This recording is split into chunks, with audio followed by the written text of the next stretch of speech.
Good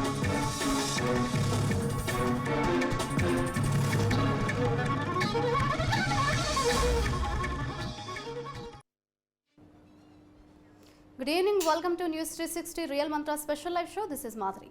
తెలంగాణలో ఎన్నికలు ముగిశాయి. ఇక్కడ సుస్థిర ప్రభుత్వం ఏర్పడింది. దీంతో మొన్నటి వరకు కొంచెం స్తబ్దతగా ఉన్న రియల్ ఎస్టేట్ ఇప్పుడిప్పుడే తెలంగాణలో పుంజుకుంటుంది. అయితే ప్రభుత్వం మారిన తర్వాత కొన్ని అంశాలు తెర మీదకి వస్తున్నాయి. ముఖ్యంగా అసైన్ భూములు కావచ్చు, అలాగే రీజనల్ రింగ్ రోడ్కి సంబంధించి ఎన్నో సందేహాలు వ్యక్తమవుతున్నాయి. మరి నిన్నటి నితిన్ గడ్కరీ కావచ్చు, సీఎం రేవంత్ రెడ్డి భేటీతో రీజనల్ రింగ్ రోడ్కి సంబంధించిన అన్ని అడ్డంకులైతే తొలగిపోయాయని భావించవచ్చు. ఇదే అంశం గురించి మాట్లాడడానికి వాళ్ళ స్టూడియోలో మనతో పాటు ఉన్నారు ప్రముఖ రియల్ ఎస్టేట్ నిపుణులు శ్రీకాంత్ బాబు గారు. వారిని అడిగి మరిన్ని విషయాలు తెలుసుకుందాం.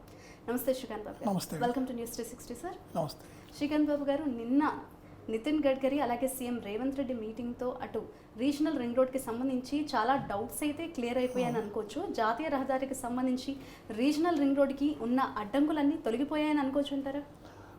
కొంతవరకు అయితే చాలా వరకు క్లారిటీ వచ్చిందండి. ఇంతకుముందు చిన్న చిన్న కమ్యూనికేషన్ గ్యాప్ అయితే ఉంది మన సెంట్రల్ గవర్నమెంట్కి కానీ స్టేట్ గవర్నమెంట్కి కానీ రకరకాల విధాలుగా. అంటే రీజనల్ రింగ్ రోడ్ ప్రారంభమైనప్పటి నుంచి కూడా దాని మీద అంటే ఇక్కడ మన స్టేట్ గవర్నమెంట్ చెప్పిన దానికనో అక్కడ సెంట్రల్ గవర్నమెంట్ వెళ్ళిన విధానానికి కొంత కమ్యూనికేషన్ గ్యాప్స్ అయితే మొదటి నుంచి ఉన్నాయి. తర్వాత కిషన్ రెడ్డి గారు ఈ ప్రాజెక్ట్లో కొంత ఇనిషియేటివ్ తీసుకొని ఆయన రీజనల్ రింగ్ రోడ్డే కాదు, దాంతోపాటు ఈ రీజనల్ రింగ్ రోడ్డుకి అనుసంధానంగా ఒక ట్రైన్ రీజనల్ అంటే ఒక రింగ్ ఒక ట్రైన్ సిస్టమ్ కూడా ప్లాన్ చేద్దాం ఉన్నారు ఈ చుట్టూ. సో ఆ ప్రాజెక్టును కూడా సెంట్రల్ గవర్నమెంట్ ఆమోదించడం, సో అది కూడా చేద్దాం భవిష్యత్ అవసరాలు చూసుకొని బాగుంటుందని చెప్పి అనటం ఇవన్నీ జరిగినాయి. సో వేరేస్ ఇక్కడ వచ్చిన చిన్న కాన్ఫ్లిక్ట్ ఏంటంటే, ఇంతకుముందు ఈ ఉత్తర భాగం ఏదైతే ఉందో ఫస్ట్ మనకి అటు సంగారెడ్డి కంది ఇప్పుడు ఇవి ఏదైతే ఉన్నాయో ఆ ఏరియాస్లో ఏమైందంటే యూటిలిటీస్ తరలింపులో ఒక కమ్యూనికేషన్ ఇష్యూస్ అనేవి వచ్చినాయి. అటు స్టేట్ గవర్నమెంట్కి కానివ్వండి సెంట్రల్ గవర్నమెంట్కి కానివ్వండి. సో లేదు సెంట్రల్ గవర్నమెంట్ వారు స్టేట్ గవర్నమెంట్ని ఆ ఖర్చులు భరాయించాల్సిందిగా కోరినట్టు, అది మనకి సాధ్యపడదని స్టేట్ గవర్నమెంట్ అన్నట్టు ఈ న్యూస్లోనే మనకి ఎలక్షన్స్ ముందు రావటం జరిగింది. సో అప్పుడు దాకా అయితే మాత్రం ఇదంతా స్పీడ్గా జరుగుతుంది వర్క్ అది ఇదని అయితే ఇనిషియల్గా చెప్పారు. కానీ తర్వాత ఈ కమ్యూనికేషన్ గ్యాప్ ఉంది. సో వీళ్ళ మధ్య కొన్ని సందేహాలు ఉన్నాయి, ఏ ఖర్చు ఎవరు పెట్టుకోవాలి, ఇలాంటి ఇష్యూస్ ఉన్నాయని మనకు తెలిసింది. ఇప్పుడు దాని మీద కూడా నిన్న జరిగిన ఈ భేటీతో ఒక క్లారిటీ వచ్చింది. యూటిలిటీస్ తరలింపుకు సంబంధించి అది ఉత్తర భాగమా దక్షిణ భాగమా ఏదైతే ఉందో పూర్తిగా వ్యయం మొత్తం కూడా సెంట్రల్ గవర్నమెంటే భరాయిస్తుందని, దాంట్లో ఎటువంటి సందేహం లేదని నిన్న కేంద్ర మంత్రి నితిన్ గడ్కరీ గారు చెప్పడం జరిగింది. సో మేజర్ అంటే ఇన్ని రోజులు మనకు పాత గవర్నమెంట్ కానీ ఇప్పుడు మన ఈ కొత్త గవర్నమెంట్ వచ్చిన తర్వాత మనకు తెలిసిన విషయం ఏదైతే ఉందో ఆ ప్రశ్నకైతే జవాబు దొరికినట్టు అయింది నిన్న ఈ భేటీతో. అండ్ శ్రీకాంత్ బాబు గారు, మీరు చెప్పినట్లు నిన్నటి భేటీతో అటు కేంద్ర ప్రభుత్వం అయితే నార్త్ సైడ్ ఉన్న ట్రిపుల్ సంబంధించి యూటిలిటీస్కి సంబంధించి రాష్ట్ర ప్రభుత్వమే భారం మోయాలి అన్న దానికి సంబంధించి అప్పుడు లేట్ అయిందని చెప్తున్నారు. నిన్న మీటింగ్తో అన్నీ ఇప్పుడు కేంద్ర ప్రభుత్వం సైడే భారం అంతా మోస్తుంది అన్నట్లుగా కూడా చెప్తున్నారు. తాజా నిర్ణయంతో నిజంగానే అక్కడ వర్క్స్ అనేవి స్పీడప్ అయిపోతాయా? ఈ నిర్ణయంతో ఎవరికి లాభం అనుకోవచ్చు, ఎవరికి నష్టం అనుకోవచ్చు? ఇక్కడ ఎవరికి లాభం ఎవరికి నష్టం అనే కన్నా కూడా అండి, మనకి అల్టిమేట్గా పని జరగాలి, ఏదైతే ప్రజలకు ఉపయోగపడింది. ఇప్పుడు వీళ్ళు అవుటర్ రింగ్ రోడ్ వేసినా రేపు రీజనల్ రింగ్ రోడ్ వేసినా భవిష్యత్ అవసరాలను దృష్టిలో పెట్టుకొని ప్రజలకి ఒక ప్రాంతం నుంచి ఇంకో ప్రాంతంకి వెళ్ళే వాళ్ళకి, ఇప్పుడు చోటుప్పల్లో ఉన్న వాళ్ళు వాళ్ళ శ్రీశైలం వెళ్ళాలంటే ఈ సిటీలోకి ఎంటర్ అయ్యి ఇవన్నీ ట్రావెల్ చేసి అవుటర్ రింగ్ రోడ్ క్రాస్ చేసి ఇన్ని వ్యయ ప్రయాసంలో ఎంతో ఆయిల్ ఖర్చు పెట్టాలి. ఈ ట్రాఫిక్ జామ్స్ కానివ్వండి ఇలాంటి రకాల ఇష్యూస్ ఉంటాయి. అదే ఇప్పుడు మీకు రీజనల్ రింగ్ రోడ్ అయిందనుకోండి, వాళ్ళు అక్కడ చోటుప్పల దగ్గర ఎక్కితే ఇక్కడ అమన్గల్ దగ్గర వచ్చి శ్రీశైలం రోడ్లో డైరెక్ట్ అక్కడి నుంచి లెఫ్ట్ తీసుకున్నారంటే డైరెక్ట్ శ్రీశైలం వెళ్ళిపోతారు. ట్రాఫిక్ కష్టాలు ఉండవు, ఎంతో ఫ్యూయల్ సేవ్ చేయొచ్చు, దానివల్ల మనకు పొల్యూషన్ తగ్గుతుంది. ఇలాంటివి చాలా ఉంటాయండి. అంటే మనకి పైకి కనిపించేది అది ఒక రోడ్డే కానివ్వండి, దానివల్ల ఎంత కమ్యూనికేషన్ పెరుగుతుంది, ఎంత ట్రాన్స్పోర్ట్ నెట్వర్క్ పెరుగుతుంది, ఎంత ఫ్యూయల్ సేవ్ చేయొచ్చు. సో ఒక చోట నుంచి ఒక చోటకి వెళ్ళడానికి ఎంత టైం సేవ్ చేయొచ్చు. ఇట్లా ఇవన్నీ ఒకదానికొకటి చాలా ముడిపడి ఉంటాయండి. సో దానివల్ల ఏంటంటే ఇప్పుడు ఈ అడ్డంకులు తొలగటం వల్ల ఈ ప్రాజెక్ట్ కొంచెం ఫాస్ట్గా ముందుకి, అంటే ఇప్పుడు రేవంత్ రెడ్డి గారు కానివ్వండి, ఎవరైతే మన కోమటిరెడ్డి వెంకటరెడ్డి గారు కానివ్వండి, వీళ్ళు కొంచెం వచ్చిన డే 1 నుంచి కొంచెం అగ్రెసివ్గా వెళ్తున్నారు ఈ పెండింగ్ ప్రాజెక్టుల మీద అనేది అయితే మనకు క్లియర్గా అర్థమవుతుంది. ఇప్పుడు నిన్న నితిన్ గడ్కరీ గారిని వాళ్ళు ఈ టైంలో అంటే ఎలక్షన్స్కి ముందు యాక్చువల్గా ఈ టైంలో కలవటం అనేది కూడా నిజంగా చాలా హర్షించదగ్గ విషయం. ఎందుకంటే ఈ టైంలో ఒకళ్ళ మీద ఒకళ్ళు విమర్శలు చేసుకుంటూ మా పార్టీకి ఓట్లు వేయాలి, మీ పార్టీ మీ పార్టీకి ఎవరి పార్టీని వాళ్ళు గెలిపించుకోవాలని రకరకాల విమర్శలు చేస్తూ ప్రతి విమర్శలు చేసుకుంటూ కొట్టుకుంటూ ఉంటారు. ఇలాంటి టైంలో కూడా ఇలాంటి ఇష్యూస్ని కూడా కొంచెం పక్కన పెట్టి వీళ్ళు అంటే మన ప్రజల కోసం మన గవర్నమెంట్ కొత్తగా వచ్చిన ప్రజల కోసం పెండింగ్ ప్రాజెక్టులు ఏవైతే ఉన్నాయో ఈ క్లియర్ చేసుకుందాం, అభివృద్ధి ముందుకు తీసుకెళ్దాం. ఏదో గవర్నమెంట్ మాట వల్ల ఇక్కడ రియల్ ఎస్టేట్ కొంచెం ఆగిందంటున్నారు. సో అలాంటి సందేహాలు లేకుండా ప్రజలకు ఒక భరోసా కల్పిద్దాం, మన వర్క్ అనేది ఏంటో చూపిద్దాం అని నిన్న నిజంగా వాళ్ళు ఢిల్లీ వెళ్ళి చక్కగా కలిసి ఆ ప్రాజెక్ట్ గురించి డిస్కస్ చేసి ఒక సింగిల్ మీటింగ్లో ఆ యూటిలిటీస్ సంబంధించి తరలింపు అంటే అదేనండి ఇప్పుడు ఎలక్ట్రికల్ పోల్స్ కానివ్వండి లేదంటే ఏదైనా భవనాలు కానివ్వండి ఇప్పుడు ఇలాంటివన్నీ వాళ్ళు తొలగించేవాళ్ళనమాట ఆ రైట్ ఆఫ్ వే చేసి. సో అది ఎంతో స్పష్టంగా నిన్న కేంద్ర మంత్రి గారితో చెప్పించుకున్నారు. అదంతా మేమే పెట్టుకుంటాం, ఎందుకంటే ఇవాళ ఆ ఖర్చు ఏదైనా మళ్ళీ స్టేట్ గవర్నమెంట్ ఇన్వాల్వ్ అయినా రేపు భవిష్యత్తులో ఏంటంటే టోల్ ఛార్జెస్ అయితే కంపల్సరీ పెడతారు ఇవాళ అవుటర్ రింగ్ రోడ్డుకు ఉన్నట్టు. సో అక్కడ మళ్ళీ షేరింగ్ బేసిస్ కానివ్వండి ఇలాంటివి వస్తాయని సో వాటిని కూడా దృష్టిలో పెట్టుకొని ఇది కరెక్ట్ కాదు, ఎంత ఖర్చు పెట్టిన వాళ్ళు ఇది కూడా మేము పెట్టగలము, మేమే ఇనిషియేటివ్ తీసుకుంటాము, మీకు ఇబ్బంది ఏం లేదు, మీరు మిగతా ల్యాండ్ ఎక్వేషన్స్ ఏవైతే ఈ రోడ్డుకు సంబంధించి ఉన్నాయో అవి కంప్లీట్ చేయండి, మేము సాధ్యమైనంత తొందరలో ఈ వర్క్స్ కూడా మొదలు పెడతామని పాజిటివ్గా చెప్పారు. ఇంతకుముందు మనకు తెలిసిందంటే మన ఉత్తర భాగం మాత్రం already central government first stage approval ఇచ్చేసి దానికి ఒక నేషనల్ హైవే కింద ఒక నెంబర్ కూడా కేటాయించడం జరిగింది. ఆ వర్క్లు కూడా చాలా అంటే ఇంటర్నల్ వాళ్ళ ఫైల్స్ వర్క్ అంటే మనకి ఫిజికల్ వర్కే కదండి, బ్యాక్గ్రౌండ్ చాలా వర్క్ ఉంటుంది నిజం. ఆ వర్క్ కూడా చాలా అగ్రెసివ్గానే జరిగిందండి. వేరే దక్షిణ భాగానికి వచ్చిందంటే ట్రాఫిక్ అంటే ఎంత ట్రాఫిక్ ఉంది, సో ఇక్కడ అవసరమా కాదా అని ఆ ట్రాఫిక్ సంబంధించినటువంటి డేటాని వీళ్ళు గ్యాదర్ చేశారండి. ప్రతి హైవేలో ఎంత ట్రాఫిక్ మూవ్మెంట్ ఉంది, అంత అవసరమా కాదా అనేది వీళ్ళు దాని మీద సర్వే చేసి ఆ రిపోర్ట్స్ తెప్పించుకొని దీన్ని కూడా ముందుకు తీసుకెళ్దాం అనుకున్న టైంలోనే మనకు ఎలక్షన్స్ వచ్చినాయి. సో ఇప్పుడు దాని మీద కూడా వీళ్ళు నిన్న వెళ్ళి క్లారిటీ తీసుకొచ్చారు. దానికి కూడా త్వరలోనే మనకి నాకు తెలిసి ఇంకొక 4 రోజులు ఒక 40 రోజుల్లో దానికి కూడా ఒక నెంబర్ కేటాయిస్తారు ఇప్పుడు దక్షిణ భాగానికి. అంటే శ్రీకాంత్ బాబు గారు అప్పటి కేసీఆర్ ప్రభుత్వంలో ఈ రీజనల్ రింగ్ రోడ్కి సంబంధించిన పనులు కావచ్చు, ఈ యూటిలిటీస్కి సంబంధించిన భారం గురించి అప్పుడు ఎందుకు రాష్ట్ర ప్రభుత్వం పైన వేశారు, ఇప్పుడు ఎందుకు సానుకూలంగా స్పందించారంటారు కేంద్ర ప్రభుత్వం, ఎలా చూడాలండి? ఇది యాక్చువల్గా ప్రభుత్వాల మధ్య గందరగోళం కంటే కూడా అటు కేంద్రం కానీ ఇటు రాష్ట్ర ప్రభుత్వం అధికారుల మధ్య కోఆర్డినేషన్ ఎక్కడో మిస్ అయిందని నాకు నిన్న అంటే ఈరోజు మనం నిన్న టీవీల్లో కానీ ఈరోజు వార్తాపత్రికల్లో వచ్చిన ఈ న్యూస్ చూసినాక మనకు అర్థమైంది అయితే స్పష్టంగా తెలిసింది అయితే అదండి. ఎందుకంటే వెంటనే గడ్కరీ గారు ఇప్పుడు నిన్న సీఎం గారు కలిసి ఆ భారం మేము బరాయిస్తాం యాక్చువల్గా రేవంత్ రెడ్డి గారు వెళ్ళి ఇక్కడ ఆగింది కదా సార్, ఓకే ఈ భారాన్ని మేము బరాయిస్తాం రాష్ట్ర ప్రభుత్వం తరఫున, మాకు ఇవి తొందరగా పూర్తి చేయండి, మా ప్రజలకు ఉపయోగపడాలి, మాకు అక్కడ మంచి ప్రాజెక్టులు వచ్చేవి ఉన్నాయి. సో అని వీళ్ళు ఎప్పుడైతే మాట్లాడారో అప్పుడు గడ్కరీ గారు అడిగారు అసలు ఈ భారం మీరు ఎందుకు బరాయించాలి, మేము మిమ్మల్ని బరాయించమని అడగలేదు కదా, లేదండి దీనివల్లే ఆగింది అంటున్నారండి, ఇలా జరిగిందని ఆయన చెప్పడం. వెంటనే అధికారులతో మాట్లాడి సంబంధిత అధికారులతో లేదు ఇదంతా మన కేంద్ర ప్రభుత్వమే పెట్టుకుందాం, సో మీరు ఈ పనులు మొదలు పెట్టండి, దీనికి తగ్గిన పేపర్ వర్క్ అంతా స్టార్ట్ చేయండి అని చెప్పి చెప్పడం జరిగింది. సో మనకి ఇక్కడ ఏదైతే వర్క్ పరంగా ఫిజికల్ వర్క్ అయితే ఇంకెక్కడా స్టార్ట్ కాలేదండి. ఇప్పుడు దీంతో ఏంటంటే ఒక మూమెంట్ స్టార్ట్ అవుతుందండి. అంటే ముందు ఉత్తరం వైపునైతే ఫిజికల్ వర్క్ స్టార్ట్ అవుతుంది, దక్షిణం వైపుకి వచ్చి ఏదైతే ఇప్పుడు మనకి చోటప్పలు కానివ్వండి, ఇటు అమన్గల్ కానివ్వండి, తర్వాత ఇటు షాద్నగర్, నెక్స్ట్ సంగారెడ్డి, వీటి కలిపే దక్షిణ భాగం ఏదైతే ఉందో వీటికి సంబంధించి కొత్త హైవే నెంబర్ కేటాయించడం, నేషనల్ హైవే నెంబర్ కేటాయించి దాని పేపర్ వర్క్ వాళ్ళ వెనకాల ఉన్న పేపర్ వర్క్ ఫినిష్ చేసి ఇక్కడ కూడా యూటిలిటీస్ తరలింపు ఇవన్నీ జరిగి ఇక నెక్స్ట్ ఇది ఈ వర్క్ కూడా ముందుకెళ్తుందండి, దాంట్లో ఎటువంటి సందేహం లేదు. ఎందుకంటే ఈ ప్రాజెక్ట్ని మాత్రం కేంద్ర ప్రభుత్వం ఏ రోజు వ్యతిరేకించలేదండి మొదటి నుంచి కూడా. ఆ కిషన్ రెడ్డి గారు కూడా ఇప్పుడు దీని చుట్టూ రీజనల్ రింగ్ రైల్ అని చెప్పి రైల్ ప్రాజెక్ట్ కూడా నేను చేపిస్తాను అంటున్నారు. సో అది నిజంగా భవిష్యత్ అవసరాలు దృష్టిలో పెట్టుకొని ప్లాన్ చేస్తున్నారు. అది చాలా మంచి ప్రాజెక్ట్ అవుతుంది కూడా, దాంట్లో ఎటువంటి సందేహం లేదు. వీళ్ళు ఏదైతే ఖర్చు పెడుతున్నారో దానికి 2 వాళ్ళకి టోల్ రూపంలో కానివ్వండి, ట్యాక్సుల రూపంలో కానివ్వండి ఇవన్నీ వస్తాయి. ప్రజలకు కూడా ఎంతో టైం, ఫ్యూయల్, ఆయిల్ ఫ్యూయల్, తర్వాత పొల్యూషన్ మెయిన్ ఇవన్నీ కూడా మనం తగ్గించవచ్చు, దాంట్లో ఎటువంటి సందేహం లేదు.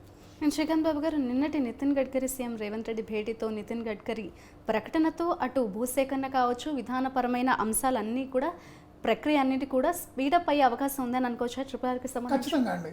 ఎందుకంటే వీళ్ళు మన రాష్ట్ర ప్రభుత్వం తరపున ఎప్పుడైతే సీఎం గారు అటు డిప్యూటీ సీఎం మన రోడ్లు, భవనాలు, రవాణా శాఖ మంత్రి ఎప్పుడైతే వీళ్ళందరూ వెళ్ళారో అక్కడ కలిసిన కేంద్ర మంత్రి గారు కూడా సానుకూలంగా స్పందించడం, వెంటనే అధికారులకు చెప్పటం, వీళ్ళకి కూడా ఒక ప్రామిస్ చేయటం, వీటితో పాటు కొన్ని రాష్ట్ర రహదారులు కూడా జాతీయ రహదారులుగా కొన్నిటిని డబల్ లైన్ ఉన్నటిని 4 లైన్ కింద మార్చడానికి, అలాగే ఇప్పుడు హైదరాబాద్ టు విజయవాడ హైవే ఏదైతే ఉందో దాన్ని కూడా 6 లైన్, ఇంతకుముందు యాక్చువల్ దాని మీద ట్రాఫిక్ సర్వే చేసి అవసరం లేదంటం జరిగింది.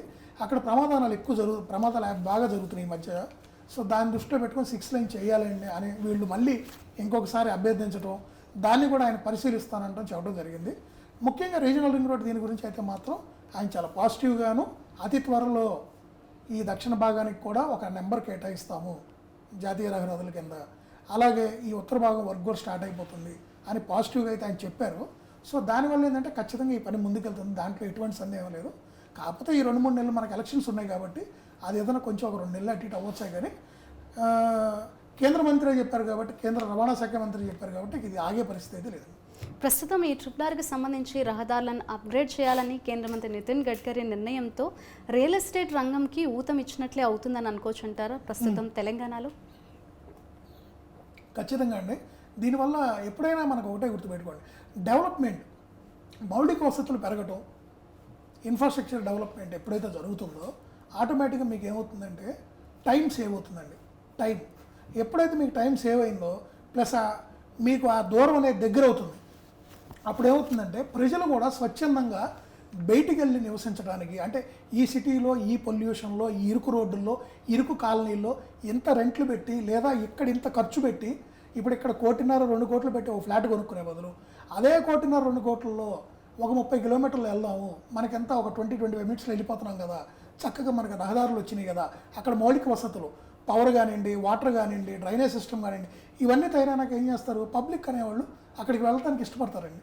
వెళ్ళి అక్కడ ఏం చేస్తారు, ఒక ఇండిపెండెంట్ హౌస్ కొనుక్కుంటారు, ఒక పీస్ఫుల్ లైఫ్. ఇప్పుడు మన రేవంత్ రెడ్డి గారు చాలా క్లియర్గా చెప్పారు, అదే ఇప్పుడు ఫార్మాసిటీ దానికి సంబంధించి అది వెళ్ళిపోయింది అది ఇదంటే ఆయన చాలా స్పష్టంగా చెప్పారు. ఎయిర్పోర్ట్ నుంచి కోతవేట దగ్గరలో ఉంది, అంటే వెరీ క్లోజ్, 10-15 కిలోమీటర్ల దగ్గరలో ఉంది. అక్కడ అంత ల్యాండ్ బ్యాంకు ఎక్వైర్ చేయడం అనేది ఎక్సలెంట్ ఇష్యూ, ఆయన అప్రిషియేట్ చేశాడు అంత ల్యాండ్ ఎక్వైర్ చేయడాన్ని. మరి అక్కడెక్కడ కూడా ప్రతిపక్షాన్ని విమర్శించలేదండి ఆయన ఏం చెప్తున్నాడు, ఇక్కడ మనం ఫార్మా పెట్టి అక్కడ అండర్గ్రౌండ్ వాటర్, మెయిన్ ఏదైనా ఏ కంపెనీకైనా వాటర్ ఇవ్వాలి, ఆ అండర్గ్రౌండ్ వాటర్ రిసోర్సెస్ వీటన్నింటినీ పాడు చేసుకునే కన్నా ఆ చుట్టుపక్కలంతా ఒక గ్రీన్ సిటీ డెవలప్ చేద్దాం, అన్ని 100 ఫీట్ రోడ్స్ ప్లాన్ చేద్దాం, ఒక సిటీ నిర్మిద్దాం, ఇనీషియల్గా కొన్ని గవర్నమెంట్ ఆఫీసెస్ అక్కడ షిఫ్ట్ చేద్దాం, ఇన్ఫ్రాస్ట్రక్చర్ డెవలప్ చేద్దాం. అప్పుడు ఏమవుతుంది, ప్రైవేట్ కంపెనీస్ కూడా వస్తాయి, వాటికి కూడా ల్యాండ్ అలొకేట్ చేస్తారు, మౌలిక వసతులు ఉంటే ఎవరైనా వెళ్తారు కదండి. ప్లస్ ఎయిర్పోర్ట్కి దగ్గర ఇంటర్నేషనల్ MNC కంపెనీలకి వాళ్ళకి ఎయిర్పోర్ట్ కనెక్టివిటీయే చూసుకుంటారు. అక్కడ ఎయిర్పోర్ట్లో వాళ్ళకి కావాల్సినటువంటి 5 స్టార్ హోటల్, నోవోటల్ లాంటి హోటల్స్ ఉన్నాయి, ఇంకా కొత్తవి 2-3 వస్తాయి రేపు. సో ఎప్పుడైతే అక్కడ ఎంప్లాయ్మెంట్, ఈ గవర్నమెంట్ ఎంప్లాయీస్ కానివ్వండి ఇవన్నీ వెళ్ళిపోయినాయో ఆటోమేటిక్గా ప్రజలకు అవసరమైన నిత్యావసరాలు కానివ్వండి, ఈ మాల్స్, మల్టీప్లెక్స్ లాంటి మూవీస్ కానివ్వండి, వాళ్ళకి ఎంటర్టైన్మెంట్, కన్వెన్షన్ సెంటర్స్ కానివ్వండి, ఇవన్నీ డెవలప్ అవుతాయి. ఎప్పుడైతే ఇవన్నీ డెవలప్ అయినాయో ఆటోమేటిక్గా పబ్లిక్ అక్కడ బ్రహ్మాండంగా లివింగ్ వస్తారు, కొన్ని లక్షల మా కుటుంబాలు తయారవుతాయి అక్కడ, అదొక సిటీ అవుతుంది. ఆయన అదే చెప్పారు, మనం కొత్త సిటీని నిర్మించుకుందాం, ఉన్న సిటీని ఇంకెంత పెంచుకున్నా ఎంత వైడెన్ చేసుకున్నా కూడా ఉపయోగం లేదు, ఈ పొల్యూషన్ మనం తగ్గించలేము. ఇవన్నీ తగ్గించాలంటే ఏం లేదు, కొత్తగా పర్మిషన్స్ ఇచ్చే ప్రాజెక్ట్స్ని, కమర్షియల్స్ని ఆపాలి. ఇవి ఆపాలంటే ఏం చేయాలి, కొత్త ప్రదేశానికి రీలొకేట్ అవ్వాలి, అక్కడికి ఇంకో మహానగరాన్ని నిర్మించుకోవాలి మనం.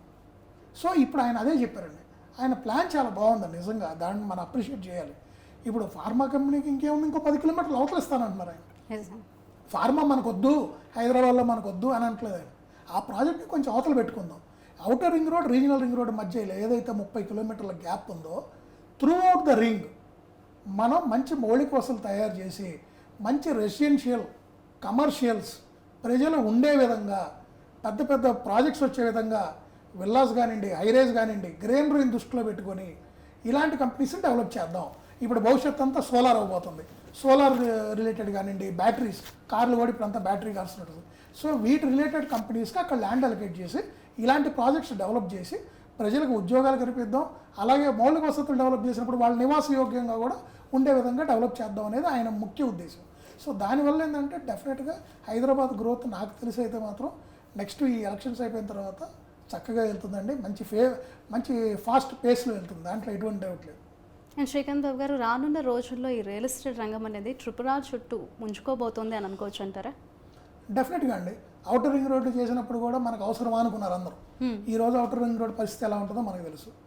ప్యాక్డ్గా ఉంటుంది. కొన్ని ఏరియాల్లో అయితే మరీ ఈవినింగ్స్ అయితే టోల్ గేట్స్ దగ్గర ఒక్కొక్క టోల్ బూత్ దగ్గర నియర్లీ 30-40 వెహికల్స్ ఎప్పుడు ఆగే పరిస్థితి వస్తుంది. సో అవుటర్ రింగ్ రోడ్ అనేది ఇవాళ ఇన్నర్ రింగ్ రోడ్ లాగా అయిపోయింది ఒక విధంగా చెప్పాలంటే.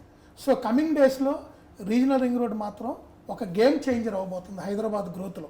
దాంట్లో ఎటువంటి సందేహం లేదు. Outer ring road, regional ring road మధ్య ప్రతి పెట్టుబడి రూపాయికి ₹5 రిటర్న్స్ అనేది భవిష్యత్తులో ఖచ్చితంగా ఇస్తాయండి. దాంట్లో ఎటువంటి సందేహం లేదు. ఎందుకంటే ఇంకా అవకాశం లేదు. సిటీలో ఇంకా స్కోప్ లేదు పెద్ద ప్రాజెక్ట్స్ కానివ్వండి, మన పెద్ద ఇన్ఫ్రా కంపెనీలు వచ్చి ఇక్కడ ఏదైనా విల్లాస్ కానివ్వండి, హై రైజులు కానివ్వండి, లేదా ఇక్కడ కొత్తగా 25 ఎకరాలు 50 ఎకరాలు తీసుకొని కొత్త కంపెనీలు పెట్టాలన్నా కూడా outer ring road, regional ring road మధ్యలోకే వెళ్ళాలి. దాంట్లో ఎటువంటి సందేహం లేదు.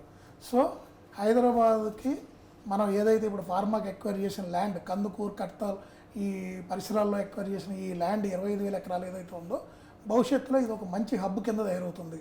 ఒక కొత్త హైదరాబాద్ సిటీ లాగా డెవలప్ అవుతుంది. అండ్ జగన్ బాబు గారు, హైదరాబాద్ నుండి కల్వకుర్తి వరకు 4 లైన్ రహదారికి సంబంధించి మీరు ఏం చెప్తారు? ఇది ఆల్రెడీ ఎప్పటి నుంచో ప్రపోజల్ ఉందండి. అది ఆల్రెడీ ఎప్పటి నుంచో ప్రపోజల్ ఉంది. సో దాన్ని మళ్ళీ ఇంకొకసారి వీళ్ళు కేంద్ర ప్రభుత్వం దృష్టికి తీసుకెళ్ళి దాన్ని ముందుకు తీసుకెళ్ళిపోతున్నారు. యాక్చువల్గా ట్రాఫిక్ పరంగా కూడా చూశారు, లాస్ట్ టైం సర్వే చేశారు. అది అవసరం ఉంది. ఎందుకంటే ట్రాఫిక్ విపరీతంగా పెరిగింది. ఈ మధ్య శ్రీశైలం రోడ్లో యాక్సిడెంట్లు కూడా చాలా అవుతున్నాయి. సో అది ఖచ్చితంగా విత్ ఇమీడియట్ ఎఫెక్ట్ 4 లైన్ చేయాల్సిన ఆవశ్యకత 100% ఉన్నది. ఎందుకంటే విపరీతంగా ట్రాఫిక్ పెరిగిపోయింది. ముఖ్యంగా సేనాద్వారాలు అయితే మాత్రం అసలు బీభత్సంగా ఉంటుంది ట్రాఫిక్ ఆ రోడ్లు. సో ఖచ్చితంగా అది వాంటెడే, ప్లస్ అది చేయాల్సిన అవసరం ఉంది కాబట్టి అది నాకు తెలిసి అది త్వరలో మొదలు పెడతారండి. ఇంకొకటి ఏంటంటే కల్వకుర్తి నుంచి మీకు అటు రైట్కి వెళ్ళిపోతే మీకు డైరెక్ట్ నంద్యాల దగ్గర కరివేను అని చెప్పి అక్కడ బైపాస్ దగ్గర రోడ్డు కలుస్తుందండి. సో తిరుపతి వెళ్ళే వాళ్ళు భవిష్యత్తులో ఇప్పుడు అక్కడ ఆల్రెడీ కృష్ణా నది పైన ఐకానిక్ బ్రిడ్జ్ కడుతున్నారు. సో అది నాకు తెలిసి ఇంకొక 1-2 సంవత్సరాల్లో పూర్తవచ్చు. ఒక్కసారి ఆ బ్రిడ్జ్ పూర్తయి ఈ 4 లైన్ కనెక్టివిటీ ఇవన్నీ మారిస్తే కనుక మీకు భవిష్యత్తులో హైదరాబాద్ నుంచి తిరుపతి వెళ్ళే వాళ్ళు వయా శ్రీశైలం రోడ్డు కల్వకుర్తి మీదుగా కనుక వెళ్తే 80-90 కిలోమీటర్ల డిస్టెన్స్ కూడా తగ్గుతుందండి. సో ఇది ఒక కొత్త రోడ్డు అనమాట. Okay sir. సో ఇట్లా చాలా ఉన్నాయండి కనెక్టివిటీస్ పరంగా కానివ్వండి, తర్వాత టైం సేవింగ్ కానివ్వండి, మళ్ళీ అలాగే ప్రజలకి ఇప్పుడు అవసరాలు, ఇప్పుడు ఈ ట్రాఫిక్ కష్టాలు కానివ్వండి, ఈ యాక్సిడెంట్స్ కానివ్వండి, ఇలాంటివి తగ్గించుకోవాలన్నా ఇవన్నీ మౌలిక వసతులు డెవలప్ చేయాలండి. వీటి వల్ల ఏమవుతుంది, ఇప్పుడు ఈ 4 లైన్ వల్ల ఏమవుతుంది, ఆటోమేటిక్గా మళ్ళీ శ్రీశైలం రోడ్లో కొంత బిజినెస్ పెరుగుతుంది, రేట్లు అనేవి పెరుగుతున్నాయి, మళ్ళీ కొత్త వెంచర్స్ వస్తూ ఉంటాయి, కొత్త ఇన్వెస్ట్మెంట్స్ జరుగుతాయి. అటు ఎక్కడైనా అంతేనండి, మౌలిక వసతులను బేస్ చేసుకునే డెవలప్మెంట్ జరుగుతుందండి. ఇన్ఫ్రాస్ట్రక్చర్ డెవలప్మెంట్ ఉండటం అనేది real development. And at the same time నిన్నటి డిస్కషన్లో హైదరాబాద్ నుండి విజయవాడ 6 లైన్ రోడ్ వే గురించి కూడా డిస్కషన్, దీని గురించి ప్రపోజల్స్ కావచ్చు, ఏం చెప్తారు, ఎటువంటి డెవలప్మెంట్ కావచ్చు, ఎటువంటిది ఎక్స్పెక్ట్ చేయొచ్చు అంటారు? వాస్తవంగా ఎప్పుడైతే 2 రాష్ట్రాలు విడిపోయినాయో, తెలంగాణకి ఇటు హైదరాబాద్ రాజధాని, అటు ఆంధ్రాకి అమరావతి అనేది ఎప్పుడైతే రాజధాని అయిందో ఆ రోజే 2 రాష్ట్ర ప్రభుత్వాలు, 2 సీఎంలు కేంద్ర ప్రభుత్వాన్ని కోరడం జరిగింది. 2 రాజధానులను కలుపుతూ హై స్పీడ్ ట్రైన్ ఒకటి, అలాగే ఈ 2 రాజధానులను కలుపుతూ ఏదైతే ఎగ్జిస్టింగ్ ఉన్న విజయవాడ హైవే ఉందో దీన్ని 6 లైన్ చేయండి. ఇలాంటి ప్రపోజల్స్ ఎప్పుడో పెట్టారండి. కాకపోతే వీళ్ళు ఆ తర్వాత ఏం చేశారంటే ఆ హై స్పీడ్ రైలు గురించి నిన్న కూడా వచ్చింది యాక్చువల్గా. సో అది తొందరలోనే అటు వైజాగ్ టు ఇటు హైదరాబాద్ వయా విజయవాడ తొందరలో ప్లాన్ చేస్తామన్నట్టు చెప్తున్నారు. అది కూడా పాజిటివ్గానే వెళ్తుంది. ఇక వేరే ఈ మన విజయవాడ హైదరాబాద్ హైవే ఏదైతే ఉందో ఇది ఆల్రెడీ 4 లైన్ ఉంది కదా, దీని మీద అంత ట్రాఫిక్ లేదేమో అని చెప్పి వీళ్ళు సర్వే చేస్తే ఆ సర్వే నివేదికలో ఏంటంటే ఇంకొక 3-4 సంవత్సరాల తర్వాత చేస్తే సరిపోతుంది, ఇప్పుడు ఎమర్జెన్సీగా అంటే అంత టాప్ ప్రయారిటీలో చేయాల్సిన అవసరం లేదు అన్నట్టు కొన్ని ఇప్పుడు వీళ్ళు ప్రైవేట్ సంస్థలతో చేపిస్తారు కదా ఈ సర్వే, వాళ్ళ నుంచి వచ్చిన నివేదికలు చెప్పాయి. అని లాస్ట్ టైం వీళ్ళు పార్లమెంట్లో క్వశ్చన్ అడిగినప్పుడే మన ఎంపీ గారు చెప్పడం జరిగింది. అయితే ఇప్పుడు వీళ్ళు మళ్ళీ చెప్పడం జరిగింది. సో ఇది జరిగి కూడా మళ్ళీ 2 సంవత్సరాలు అవుతుంది ఆల్మోస్ట్. సో ఖచ్చితంగా ఇప్పుడు మాకు అవసరం అండి, ఎందుకంటే నెంబర్ ఆఫ్ యాక్సిడెంట్స్ ఎక్కువ అవుతున్నాయి, మీరు వాటిని కన్సిడర్ చేయండి. సో వాటిని కన్సిడర్ చేసి కొంచెం ఈ 6 లైన్స్ అనేది ఒక 2-3 సంవత్సరాల తర్వాత మీరు ఎడుగుడు చేయాలనుకుంటున్నారు కాబట్టి దాన్ని కొంచెం ముందు చేస్తే మనం ఈ యాక్సిడెంట్స్ ఇలాంటివి అరికట్టవచ్చు, ప్రజలకు ఇంకా బాగా ఉపయోగపడుతుంది, టైం సేవింగ్ కూడా అవుతుంది. ఇది మనకు బాగా నీడ్ అనేది దాని అంటే ఆవశ్యకతను వీళ్ళు బాగా చెప్పారు కరెక్ట్గా. అంటే కోమటిరెడ్డి నల్గొండకు వెళ్ళిన మన కోమటిరెడ్డి వెంకటరెడ్డి గారు కానివ్వండి, సీఎం గారు కానివ్వండి కోవటం జరిగింది. ఆయన దాన్ని కూడా మళ్ళీ పరిశీలిస్తూ ఉన్నారండి. అంటే దాని మీద ఆయన కమిట్మెంట్ ఇవ్వాలి, పరిశీలిస్తా అన్నారు. అండ్ శ్రీకాంత్ బాబు గారు, RRRకి సంబంధించి నార్త్ సైడ్ కావచ్చు, సౌత్ సైడ్కి సంబంధించి ఫిజికల్ అండ్ పేపర్ వర్క్స్ టోటల్గా ఇదంతా కంప్లీట్ అవ్వడానికి ఎంత టైం పట్టే అవకాశం ఉంది? నార్త్ సైడ్, నార్త్ పార్ట్, ఉత్తరం పార్ట్ అయితే మాత్రం ఆల్రెడీ పేపర్ వర్క్ అంతా లాస్ట్కి వచ్చిందండి. ఆ యూటిలిటీస్ అనే దానికాడ ఆగింది. సో ఇప్పుడు అది క్లారిటీ వచ్చింది కాబట్టి మోస్ట్లీ నాకు ఈ 2-3 నెలలు ఎలక్షన్స్ వరకు అదంతా ఒక కొలిక్కి వచ్చి వర్క్ స్టార్ట్ చేస్తారు, డౌట్ లేదు. ఇక దక్షిణ వైపు సౌత్ పార్ట్ వచ్చి ఏమైపోయిందంటే నిన్నే మనకి వీళ్ళు క్లారిటీ రావడం జరిగింది కాబట్టి ఫస్ట్ ఆ నెంబర్ కేటాయించి ఆ తర్వాత వాళ్ళ ఇంటర్నల్ పేపర్ వర్క్ అయిపోయి నేను అనుకోవటం ఖచ్చితంగా ఒక నెక్స్ట్ ఇయర్కి మాత్రం దీనికి సంబంధించిన ఒక మ్యాప్ కానివ్వండి, దీనికి సంబంధించిన రూట్ సర్వే కానివ్వండి, ఇలాంటి ఈ వర్క్స్ అనేవి ఫినిష్ చేస్తారు అనుకుంటున్నాను. అంటే చాలామంది అనుకుంటారు కేవలం ఈ లోక్సభ ఎలక్షన్స్ వస్తున్నాయి కాబట్టి ఈ భేటీ కావచ్చు, ఈ నిర్ణయాలు, ఈ ప్రకటన అంతా సానుకూలంగా పాజిటివ్ వేలో ఉంది, ఎలక్షన్స్ తర్వాత అసలు దీన్ని పట్టించుకుంటారని ఒక డౌట్ ఉంటుంది. దానికి సంబంధించి మీరు ఏం చెప్తారు? ఒకటండి, ఇది ఈ రోజు వచ్చిన కొత్త ప్రాజెక్ట్ కాదు. ఈ ప్రాజెక్టు గత 2-3 సంవత్సరాల నుంచి అటు కేంద్ర ప్రభుత్వం మధ్య కానీ ఇటు రాష్ట్ర ప్రభుత్వం మధ్య కానివ్వండి నడుస్తున్న ప్రాజెక్టు. ఈ ప్రాజెక్టుకి వాళ్ళు ఓకే అని చెప్పారు. కానీ ఆ ప్రాజెక్టు ముందుకు తీసుకెళ్లే విధానంలో 2 పార్ట్ల కింద విడగొట్టారు, నార్త్ సౌత్ అని. సో ఎప్పుడైతే దాన్ని విడగొట్టింది కూడా ఎందుకు ఫాస్ట్గా అవ్వాలని. కానీ తర్వాత ఈ ఎలక్షన్స్ ఇలాంటి దగ్గరకు రావడం, వీళ్ళకి ఎప్పుడైతే ఎలక్షన్ ముందు 6 నెలల ముందు ఏ పని ముందుకెళ్ళదు, ఎవరు ఆ పని చేసినా కూడా ఆ క్రెడిట్ ఉన్న గవర్నమెంట్కి వెళ్ళిపోద్దని చెప్పి ఎవరూ చేయరు, అది అందరికీ తెలిసిందేమో. సో దానివల్ల ఏంటంటే అటు కేంద్ర ప్రభుత్వం పరంగా కానివ్వండి, ఇటు రాష్ట్ర ప్రభుత్వం కోఆర్డినేషన్లో కానివ్వండి, కొన్ని అధికారుల మధ్య ఉన్నటువంటి లోపాల వల్ల కానివ్వండి, ఏదైనా ప్రాజెక్ట్ అయితే ఒక 1 year స్లో అయింది, దాంట్లో ఎటువంటి సందేహం లేదు. అంతేగాని ఇది వాళ్ళ కొత్తగా తెర మీదకి తీసుకొచ్చి నిన్నే వాళ్ళు కేంద్ర మంత్రి దగ్గరికి వెళ్ళి ఒక రిప్రజెంటేషన్ ఇచ్చి ఈ ప్రాజెక్టు మాకు కావాలని అడిగింది అయితే కాదండి. ఇది ఆల్రెడీ మనం అనుకున్న ప్రాజెక్ట్ అండి. దీని గురించి మనం ఇంత వర్క్ చేసాము, దీనికి మౌలిక వసతుల పరంగా కానివ్వండి అన్నీ కూడా మనం చేద్దాం అనుకుంటున్నాం. మీరు అడిగిన ఈ యూటిలిటీస్ ఏదైతే మమ్మల్ని ఖర్చు పెట్టుకోమన్నారో దాన్ని కూడా మా జేబులోంచి మేము బరాయిస్తాం రాష్ట్ర ప్రభుత్వం తరఫున, ప్రాజెక్టును ముందుకు తీసుకెళ్ళండి, స్పీడప్ చేయండి అని అడిగారు. అప్పుడు వాళ్ళు ఈ డిస్కషన్స్ అన్నీ పాజిటివ్ వేలో జరిగినాయండి, ఎక్కడ కూడా ఏది కూడా డౌట్ లేదు. ఈ ప్రాజెక్ట్ మాత్రం చేయడానికి కేంద్ర ప్రభుత్వం మొదటి నుంచి సుముఖంగా ఉంది, ఎటువంటి డౌట్ లేదు. శ్రీకాంత్ బాబు గారు, ఈ RRR రాబోతున్న రోజుల్లో తెలంగాణ కావచ్చు, అలాగే రియల్ ఎస్టేట్ రూపురేఖలు అంతా మారిపోతాయి, ఇంకా హై స్పీడ్గా డెవలప్మెంట్ జరగబోతుందని అనుకోవచ్చు అంటారా? 200% అండి, దాంట్లో ఎటువంటి డౌట్ లేదు. ఇవాళ ఔటర్ రింగ్ రోడ్ అనేది ఒక గేమ్ చేంజర్ అయింది హైదరాబాద్కి. అలాగే రేపు ఫ్యూచర్లో రీజనల్ రింగ్ రోడ్ కూడా డెఫినెట్గా ఒక పెద్ద ప్రాజెక్ట్ అవుతుంది. ఎందుకంటే దానికి రోడ్డుతో పాటు ట్రైన్ సిస్టమ్ కూడా ప్లాన్ చేస్తున్నారు, రైల్వే నెట్వర్క్ కూడా. అది ఇంకా మంచి ఇదనమాట. సో భవిష్యత్ అవసరాలు దృష్టిలో పెట్టుకొని ఏదైతే రీజనల్ రింగ్ రోడ్ ప్లాన్ చేశారో అది డెఫినెట్గా హైదరాబాద్ని ఇంకొక మెట్టు పైకి తీసుకెళ్తుందండి. ఆల్రెడీ మహానగరం అనే హైదరాబాద్లో అది ఇంకొక మణిహారం లాంటిది అనమాట. సో మనకి ఈ మౌలిక వసతులు ఈ రియల్ ఎస్టేట్ రంగానికి కూడా ఊతం ఇచ్చాయన్నమాట. ఈ రోడ్స్ కానివ్వండి ఇలాంటి కొత్తవి ఎప్పుడైతే వస్తాయో రియల్ ఎస్టేట్ రంగం కూడా అభివృద్ధి చెందింది.